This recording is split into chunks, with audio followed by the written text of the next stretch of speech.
Hi hello welcome to Big TV. నేను మీ గౌతమి. గత కొన్ని రోజులుగా మనం చూస్తూ ఉన్నాం కాంట్రవర్సీ రాజేంద్ర ప్రసాద్ అని అనడంలో ఏ మాత్రం కూడా అతిశయోక్తి లేదు. అయితే గతంలో కూడా ఇలాంటి కాంట్రవర్సీ మాటలు మాట్లాడే మళ్ళీ ఆయన బయటకు వచ్చి సారీ చెప్పిన పరిస్థితులు కూడా కనిపించాయి. అండ్ నిన్న ఎస్వి కృష్ణారెడ్డి గారి బర్త్డే సెలబ్రేషన్లో కూడా అటు ఆమిని గారిని, రోజా గారిని, ముఖ్యంగా అలీ గారిని ఉద్దేశిస్తూ మాట్లాడిన మాటల్ని మనం ఏ విధంగా తీసుకోవచ్చు అంటారు?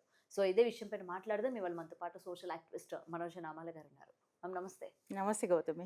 ఇండస్ట్రీ పెద్దలు అని చెప్తూ ఉంటారు వీళ్ళని. ఎవరైనా సరే ఏదైనా తప్పు మాట్లాడితే వీళ్ళు సరిదిద్దాల్సింది పోయి, ఇటువంటి పెద్ద పెద్ద ఈవెంట్స్‌లోని వీళ్ళే విచక్షణ కోల్పోయి ఈ మాట్లాడిన మాటలు ఏవైతే ఉన్నాయో రోజాని, దాన్ని, దీన్ని, ఆమెనిని "ఒసేయ్ నువ్వు కూర్చోవే, లెగకే" అని చెప్పడం. ముఖ్యంగా అలీ గారిని కూడా అక్కడ ఒక వర్డ్ కూడా యూజ్ చేయడం జరిగింది. సో గతంలో కూడా ఆయన ఇట్లాంటి కాంట్రోవర్సీ మాటలే మాట్లాడారు. తర్వాత తప్పు ఒప్పుకొని బయటకొచ్చి సారీ చెప్పారు. మళ్ళీ ఇప్పుడు కూడా ఇలాంటి మాటలు. సో, ఇది ఏజ్ అవుతున్న కొద్దీ వస్తున్న మాటలనుకోవచ్చా? లేకపోతే నన్నెవరేం జేస్తారులే అని జెప్పి అంటున్న మాటలనుకోవచ్చా? నటకిరీటి రాజేంద్ర ప్రసాద్ గారు. డాక్టర్. హ్మ్. డాక్టర్ రాజేంద్ర ప్రసాద్. మంచి నటుడు. అందులో ఎటువంటి సందేహం లేదు. ఆయన సినిమాలంటే మేమసలు రాత్రుళ్ళు సెకండ్ షో‌ల్లాగా ఇంట్లో టీవీలో వేసుకొని హ్మ్. కూర్చొని హ్మ్. చూసిన సందర్భాలున్నాయి. అంత బాగా ఎంజాయ్ చేపించగలిగినటువంటి నటుడు. అంత అంత బాగా ఆయన్ని ఎక్స్‌ట్రాక్ట్ చేయగలిగిన వ్యక్తి జంధ్యాల అవును. గారు. సో, అంత మంచి నటుడయ్యుండి, ఈ మధ్య ఎందుకో ఆయన ఇది రెండోసారి ఇలా జరగటం. ఆయన మాట తీరు గాని, ఇప్పుడేందంటమ్మా స్టేజ్ మీద మాట్లాడేటప్పుడు చాలా ఒళ్ళు దగ్గర పెట్టుకొని మాట్లాడాలి. హ్మ్. ఎవరికైనా హ్మ్. సరే. హ్మ్. ఎవ్వరైనా సరే. ఎందుకంటే, మనం మాట్లాడేది నార్మల్‌గా మాట్లాడే పద్ధతి మనం ఇప్పుడు మనిద్దరం పలకరించుకున్నాం అనుకో, "ఏం గౌతమి బాగున్నావా?" అనడం వేరు. బాగున్నావా అంటే ఏదో మాట అటు ఇటు ఎలా ఉన్నావేంటి? ఇలా మాట్లాడడం తప్పేం కాదు. కానీ ఒక స్టేజ్ మీద మాట్లాడేటప్పుడు, ఇతరులను అడ్రెస్ చేసేటప్పుడు చాలా జాగ్రత్తగా మాట్లాడాలి. ఎందుకంటే, అది లైవ్ వెళ్ళిపోతుంది ఒకటి. రికార్డింగ్ అవుతుంది 2. కానీ ఆడియన్స్ చాలామంది ఒక 100 మందో, 200 మందో ఉంటారు 3. ఇవన్నీ కూడా అన్నిటికన్నా పవర్‌ఫుల్ లైవ్‌లో వెళ్ళిపోద్ది ముందు మనం మాట్లాడింది. హ్మ్. సో, ఏది మాట్లాడినా మళ్ళీ వెనక్కి తీసుకోలేం కాబట్టి, చాలా కూడబలుక్కుని, చాలా జాగ్రత్తగా చాలామంది పెద్ద పెద్ద వాళ్ళు మాట్లాడుతుంటారు. ఎంతో బ్యాలెన్స్డ్‌గా మాట్లాడతారు. అంతెందుకు మన బండ్ల గణేష్ గారు కొన్ని సందర్భాల్లో మనం ఆయన్ని నవ్వుకుంటుంటాం. అవును. ఆయన ఒక రకంగా స్టేజ్ మీదకొచ్చారంటే ఒక రకంగా నవ్విచ్చి, ఒక రకంగా వేళాకోళంగా, వెటకారంగా మాట్లాడతాడు. కొంచెం నవ్వొస్తది. అలాంటి వ్యక్తి ఈ మీటింగ్‌లో మాట్లాడాడు చాలా పద్ధతిగా. హ్మ్. హ్మ్. మీరు హ్మ్. వినండి కావాలంటే. హ్మ్. చాలా పద్ధతిగా మాట్లాడాడు బండ్ల గణేష్ గారు. "నువ్వు ఒక పెద్ద నటుడివయ్యుండి నీకు దగ్గర దగ్గర 70 ఏళ్ళొస్తున్నాయి. నువ్వు మాట్లాడే పద్ధతి ఎలా ఉండాలసలు నలుగురిలో? చాలా గౌరవప్రదంగా ఉండాలి. అలా కాకుండా ఆడవాళ్ళని కించపరిచే విధంగా ఒసేయ్ ఏమి అనడం, రోజాని దానికి సినిమాలు నేనే ఇచ్చానని చెప్పటము, తర్వాత ఆలీని పట్టుకొని అవమానంగా ఆలీకంటూ ఒక గౌరవం కూడా ఉంది. ఉంది. ఆలీ నాది మాట్లాడడం, అచ్చిరెడ్డి గారిని అచ్చెన్న మనం బయట చూసుకుందాం అనడం అనేది చాలా ఇబ్బందికరమైనటువంటి పరిస్థితి. వినడానికి కూడా నెక్స్ట్ ఏం మాట్లాడతారని చెప్పి నేను కూడా వినేటప్పుడు నాకు టెన్షన్ వచ్చింది లైవ్‌లో చూస్తుంటే. నెక్స్ట్ ఏం మాట్లాడబోతున్నాడు ఈయన? ఇంకేం బూతు మాటలు మాట్లాడతాడు. నాకు ఒకటి అనిపించిందమ్మా. ఒక్కటి ఖచ్చితంగా ఆయన డ్రింక్ చేసన్నా వచ్చుండాలి ఆ ఓకే. పార్టీకి. లేదా వాళ్ళ అమ్మాయి చనిపోయిన తర్వాత ఏమన్నా కొంచెము ఆయనకి ఏమన్నా ఏం మాట్లాడుతున్నాడో డిస్టర్బ్డ్ తెలియని అయ్యారు. పరిస్థితి ఏమన్నా మైండ్ డిస్టర్బ్ అయిందా? లేకపోతే అందరూ నా వాళ్ళే, వీళ్ళందరూ నా మనుషులే అనే ఉద్దేశ్యం కూడా దానిలో ఓవర్‌గా ఫీల్ అయిపోయి, స్వతంత్రంగా ఏమన్నా అనేస్తున్నాడా? కానీ అది మన వరకు బానే ఉంటుంది. మన వరకంటే ఆ మాట్లాడే నలుగురు వ్యక్తులకి వీళ్ళు ఐదుగురే ఉన్నప్పుడు, ఎవరు లేనప్పుడు, కెమెరా లేనప్పుడు అలాంటి మాటలు మాట్లాడుకుంటే సరిపోతుంది. హ్మ్. దాంట్లో తప్పుండదు. అదే. ఎందుకంటే వాళ్ళు అపార్థం చేసుకోరు. కానీ కొన్ని లక్షల మంది చూసేటువంటి లైవ్‌లో మాట్లాడేటప్పుడు, ఒక మీట్‌లో మాట్లాడేటప్పుడు ఆ విధమైన పదాలు వాడకూడదు. పైగా ఆడవాళ్ళని కించపరిచే విధంగా ఉంది. ఆళ్ళు ఆ టైంలో ఈయన వాళ్ళకి లైఫ్ ఇచ్చుండొచ్చు. రోజా గారిని పైకి తీసుకురావడానికి 'ప్రేమ తపస్సు' అనే సినిమాలో నటించుండొచ్చు. హ్మ్. నేను కాదనట్ల. ఆమనితో కూడా మంచి సినిమాలు 'మిస్టర్ పెళ్ళాం' లాంటి ఒక మెమరబుల్ మూవీస్ చేసుండొచ్చు. నేను కాదనట్ల. అలానే కృష్ణారెడ్డి గారితో సినిమాలు చేసుండొచ్చు. అచ్చిరెడ్డి గారు నిర్మాతగా ఉన్నప్పుడు ఆయనతో కలిసి చేసుండొచ్చు. నేను కాదనట్ల. ఎంత చొరవున్నా కూడా స్టేజ్ మీద అడ్రెస్ చేసేటప్పుడు వాళ్ళని ఖచ్చితంగా మనం గౌరవించి తీరాల. హ్మ్. నేను ఇందాక కూడా అంటున్నా, మళ్ళీ చెప్తున్నా. ఐదుగురు కూర్చున్నప్పుడు ఎవ్వరు లేరండి. అదే. వీళ్ళు ఆరుగురో, ఐదుగురో ఉన్నారు.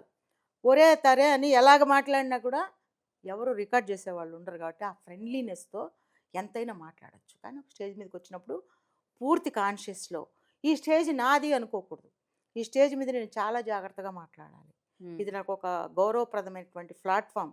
దీనిలో నేను చాలా ఒళ్ళు దగ్గర పెట్టుకుని మాట్లాడాను. ఎవరైనా సరే స్టేజ్ ఎక్కించినప్పుడు తనకిచ్చినటువంటి ఎంత పరిమితి టైం ఇస్తారో ఆ టైంలో చాలా జాగ్రత్తగా ప్రతి ఒక్కరిని కవర్ చేసుకుంటూ వాళ్ళని గౌరవించుకుంటూ, ముఖ్యంగా స్త్రీలను అసలు వాళ్ళకి అసలు శ్రీమతి లేదు, ఏమీ లేదు. వాళ్ళకి అసలు ఒక ఒక ఒక మర్యాద లేదు, ఒక మన్నన లేదు. ఎట్లా పడితే అలాగా అది ఇది అని మాట్లాడడం అనేది రాజేంద్ర ప్రసాద్ గారికి తగదు. ఎందుకంటే ఆయన ఒక మంచి నటకిరీటి అని పేరు తెచ్చుకున్నాడు. డాక్టర్ రాజేంద్ర ప్రసాద్ అని తెచ్చుకున్నాడు. ఎన్నో మంచి మంచి పాత్రలు చేశాడు. అసలు మరపురాని వ్యక్తి అంటే ఆయన పాత్రలు అసలు అలా ఇమిడిపోయి అదే. చేసినటువంటి వ్యక్తి. ఇలా ఈ మీటింగ్లో అలా నోరు జారడం కాదు, కాన్షియస్లోనే మాట్లాడాడు. ఇప్పుడు మనం అనుకుంటామమ్మా, మనం అంటున్నాం చూడండి, ఆడు ఇలా బూతు మాటలు మాట్లాడాడండి అంటే తాగుబోతు కదా, వాళ్ళకి మాట్లాడేది వాళ్ళకి తెలుసు.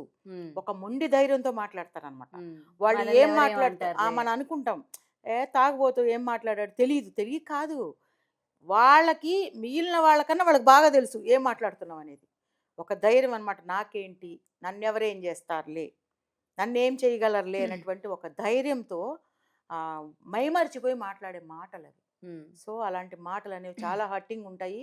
మరి రోజా గారు, ఆమని గారు మరి దీన్ని ఎలా తీసుకుంటారో నాకైతే తెలియదు. కానీ నాకు ఒక ఆడదానిగా, ఒక ఆడపిల్లగా నాకు చాలా బాధ అనిపించింది. ఎందుకంటే ఉమ్. రోజా కానీ వాళ్ళ వ్యక్తిగత విషయాలు మనకు అనవసరం. అదే. ఆమని కానీ చాలా కష్టపడి సినిమా ఫీల్డ్లో నిలదొక్కుని వాళ్ళు ఈరోజు రోజా పాలిటిక్స్లో ఉండొచ్చు. ఆమె యాక్టింగులు చేసింది, ఆమని కూడా మంచి మంచి పాత్రలు చేసింది, ఇప్పుడు కూడా చేస్తుంది. సో అలాంటి ఆడపిల్లల్ని గౌరవించకుండా అలా మాట్లాడడం అనేది రాజేంద్ర ప్రసాద్ గారికి ఖచ్చితంగా ఉమ్, తగదు అని ఉమ్, నేను ఉమ్. అనుకుంటున్నాను. అలాగే ఒక మంచి ప్రొడ్యూసరు, కోట్ల రూపాయలకు అధిపతి ఆయన, మన అచ్చిరెడ్డి గారు. ఉమ్, అంత మంచి ఆయన, డబ్బుంటే గౌరవించాలని కాదు, ఒక మంచి నిర్మాత. ఆయన నోటుకుండి ఎప్పుడు ఎక్కడ ఏ బ్యాడ్ పదజాలం కానీ ఎవరిని ఏమో అన్నట్టు కానీ ఎక్కడ దాఖలాలే లేవు. ఒక మంచి వ్యక్తిని అట్లా విమర్శించడం అనేది, ఆలీ గారిని కూడా అలా అనడం అనేది అసలు సరి అయినటువంటి క్రమం కాదు అనేటువంటిది ఒక వ్యక్తిగా నేను ఫీల్ అవుతున్నాను ఆ విషయంలో. అండ్ మేడం, ఇప్పుడు ఇలా ఒక మాట వదిలేసిన తర్వాత మళ్ళీ ఒక్కసారిగా ఇది దుమారం రేగక బయటకు వచ్చి సారీ చెప్పేయడం, మళ్ళీ యథాతిథిగా ఒక 2 నెలల గ్యాప్ తర్వాత మళ్ళీ ఏదో ఒక ఈవెంట్లో మళ్ళీ సేమ్ అలాగే మాట్లాడటం, ఎలా చూడొచ్చు అంటే ఫేమ్ సారీ అవ్వడానికి, చెప్పేస్తే అయిపోతుంది. ఫేమ్ అవ్వాలి, పబ్లిక్లో తన గురించి మాట్లాడుకోవాలి. నేనైతే అదే అనుకుంటాను. నెగిటివ్ అయినా పాజిటివ్ అయినా సరే, నెగిటివ్ అయినా సరే. ఇప్పుడు రాజేంద్ర ప్రసాద్ గురించి నేను కూర్చుని ఒక మీటింగ్ లాగా మాట్లాడుకుంటున్నాం. ఎందుకు మాట్లాడుకుంటున్నాం? ఇలా మాట్లాడబట్టే మాట్లాడుకుంటున్నాం. సో అలా అనేది కరెక్ట్ కాదమ్మా. అది కావాలనే చేశారా అనేది నేను కూడా చెప్పలేకపోతున్నాను. ఎందుకంటే ఒకవేళ ఏదైనా పార్టీలో అటెండ్ అయ్యి వచ్చి కూడా అలా స్పృహ లేకుండా తెలిసే మాట్లాడతారు. చెప్తున్నాను కదా, ఒక లెక్కలు ఎంతను నా ద్వారానే వీళ్ళు పైకి వచ్చారు, చెప్తే ఏమిటి, ఆలి ఎంత, ఈయనంత, ఆయనంత నా ముందర అనేటువంటి ఒక అహంకారము, ఒక గర్వం కూడా ఒక మగవాడిగా ఆయనలో ఉన్నాయని నేను అనుకుంటున్నాను. లేకపోతే ఆ రెస్పెక్ట్ ఎప్పుడైనా సరే ఆడపిల్లల్ని ఎప్పుడు గౌరవించాలి. స్టేజ్ మీద ఉన్నప్పుడు నువ్వు పక్కనే వెళ్ళినప్పుడు స్వతంత్రం మీద నీతో నటించిన వాళ్ళు కాబట్టి నువ్వు ఏం మాట్లాడినా ఓకే. అప్పటి వరకు వాళ్ళు ఏంటే నేను కదా నిన్ను లిఫ్ట్ చేసింది నేనే కదా, నా సినిమాలోనే కదా నువ్వు పైకి వచ్చావు, అలా అనడం తప్పు కాదు. పక్కన ఉన్నప్పుడు అనుకుంటే తప్పు లేదు. కానీ 10 మందిలో ఒక ఆడపిల్లని అట్లా అవమానాలు చేసి మాట్లాడటం అనేది దానివల్ల ఆయన 10 మందిలో పబ్లిక్ అవుతాడు, ఫేమ్ అవుతాడు అనుకుంటున్నారు. కానీ చాలా బ్యాడ్ అయిపోయాడు ఇప్పటికే. సో ఈ సారీ అనేది ఉంది చూసారా, ఒక మనిషిని చంపినా కూడా సారీ అనే చెప్తారు, కానీ అది వర్కౌట్ అవ్వదు. సారీ అనే పదం కూడా దీనికి సరిపోదు. ఆయన ఈ ధోరణి తగ్గించుకుంటే కనీసం ఆయన మీద ఉన్న గౌరవం అంతో ఇంతో ఉంది జనాలకి, అది కాస్త ఉంటుంది, కొంచెం ఉంటుంది. ఇప్పుడు క్షమాపణ చెప్తే అది కూడా చెప్పలేదు అంటే మాత్రం ఆయన గురించి ఇలానే నెగిటివ్ థాట్స్లోనే ఉంటారు జనాలు. ఉన్న మంచి పేరు కూడా గుర్తు చేసుకోరు జనాలు. సో నాకు మురళీమోహన్ గారిని కూడా కూర్చుని ఆయన అపోజ్ చేయవలసిందేమో అనిపించింది నాకు. బహుశా ఆయన కూడా తర్వాత చెప్పుంటారేమో ఇలా మాట్లాడకూడదు నువ్వని. ఎందుకంటే మురళీమోహన్ గారు నాకు చాలా ఇష్టమైనటువంటి నటుడు. ఆయన సినిమాలన్నా నాకు చాలా ఇష్టం. ఆయన కూడా అక్కడ ఉండడం అనేది నాకు కొంచెం బాధాకరంగా అనిపించింది. అంత మంచి వ్యక్తి కూడా ఆ పక్కన ఉంటే ఈయన అలా మాట్లాడటం అనేది నాకు నచ్చలేదు Gautami. So this is my opinion. For more videos like this, subscribe Big TV channel.